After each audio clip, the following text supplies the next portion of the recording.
This is the question about technology, what's often called new media, often associated with the digital, although actually it is now largely a matter of digital productions and reproductions. But it began earlier with a whole series of things which essentially had to do with being able, not having to go to a cinema to see a film, being able to watch this, therefore having watching stuff at home, and being able to pause or stop the film.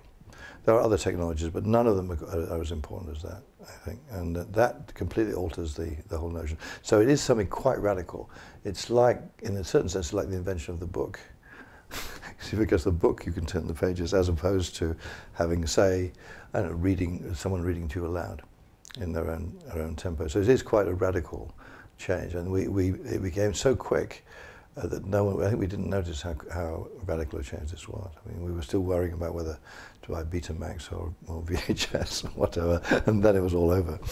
And everyone's now got DVDs, or actually everyone's about to convert to Blu-ray. but that technology, I think, has altered the whole. It's just altered the relation.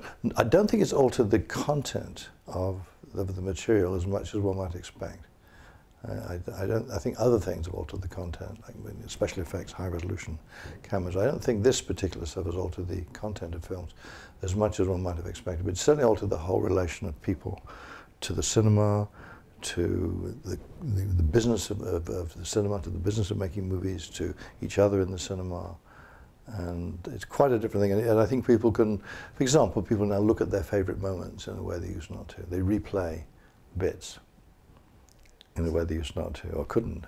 Things like 3D, I think, they always were. I think in the 50s and then again in the 70s and now, 3D is a slightly desperate attempt to make movies in the cinema exciting, because they felt not to be.